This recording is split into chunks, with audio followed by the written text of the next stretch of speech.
आपको sixth same Hindi 5 अंकों के प्रश्नों में पहला प्रश्न है, अनुवाद शब्द का अर्थ बताते हुए इसकी परिभाषा लिखिए।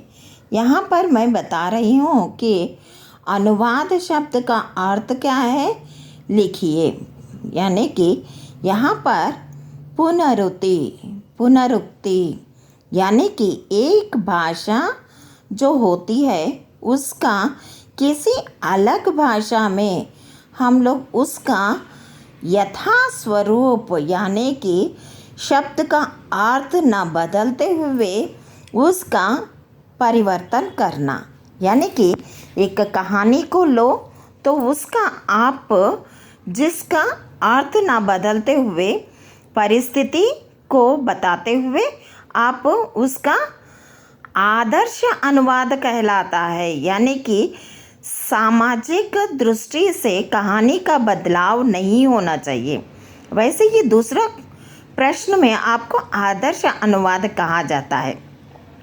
आदर्श अनुवाद का मतलब है जो प्रश्न का आपका उत्तर है वो जो है परिभाषा में उसमें आपको जो है बदलना नहीं चाहिए। यहाँ पर तीसरा प्रश्न है, अनुवाद यानी कि व्यवहारिक अनुवाद किसे कहते हैं। व्यवहारिक का मतलब है आप लोग कहीं जाते हो, आते समय जाते समय कहीं अलग भाषा का उपयोग होता है। यानी कि तीसरी भाषा, यानी कि आप आंध्र प्रदेश के हो या एक दिल्ली का है, आप लोगों के बीच में जो संभाषण होती है वो व्यवहार में तीसरी भाषा का प्रयोग होता है, वह भी अनुवाद ही कहलाता है। व्यवहारिक अनुवाद मीन्स समयानुकूल के परिस्थिति के अनुसार आप तीसरा भाषा का प्रयोग करना, ये अपने को यहाँ पर कहा गया है कि व्यवहारिक अनुवाद कहा गया है। चौथा प्रश्न में आपको पत्रकारिता का शब्द अर्थ और परिभाषा बताते हुए उसकी दृष्टि से आप विश्लेषण कीजिए। यानी कि पत्रकारिता क्या चीज़ होती है। पांचवा प्रश्न है, पत्रकारिता के स्वरूप को विश्लेषित कीजिए।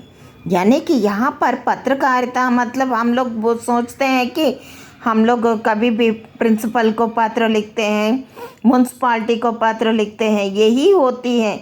नहीं, वो नहीं होती हैं।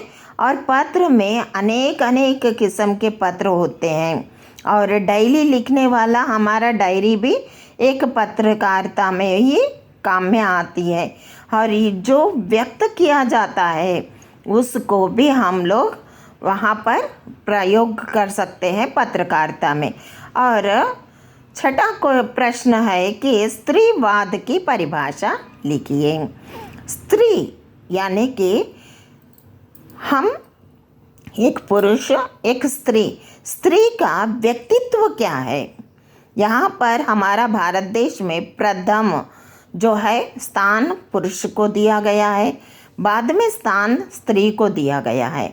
यानी कि स्थान के हिसाब से स्त्री को ज़्यादा पढ़ाई लिखाई और उनको आगे बढ़ने के लिए बाहर जाने ना देना, और इसके साथ साथ उनको जो दर्जा दिया जाता था पहले ज़माने में नहीं दिया जाता था। तो अब स्त्रीवाद यानी कि स्त्री के लिए वाद करना यानी कि उनके लिए लड़ना, ऐसे हम लोगों को निकल कर आया है। तो वहाँ से हम लोगों को ये स्त्रीवाद परिभाषा निकल कर आई है। दलित शब्द का अर्थ, दलित यानी कि अछूत बोलकर बोलते हैं, अछूत या अनटचेबल बोलकर बोलते हैं। तो ऐसे लोगों को, ऐसे वर्ग में हम लोग BR अम्बेडकर जी के बारे में वहाँ पर हम लोग पढ़ सकते हैं और बोल सकते हैं भी। यानी कि अछूत लोगों को कैसे देखा जाता था, उनको कहाँ पर रखा जाता था, किस स्थान पे उनको रखा जाता था, ये सब बातों के बारे में वहाँ पर बोला गया है। और अल्पसंख्यक कौन है? यानी कि आपको अल्पसंख्यक, एक देश में एक वर्ग के लोग ज़्यादा होते हैं, दूसरे वर्ग के लोग कम होते हैं। वैसे ही हम लोग दूसरे प्रांत में देखा गया तो वहाँ पर यहाँ पर ये देश में जो वर्ग लोग हैं उन लोग वहाँ पर ज़्यादा होते हैं, यहाँ पर कम होते, वैसे ही वहाँ पर ज़्यादा होते हैं।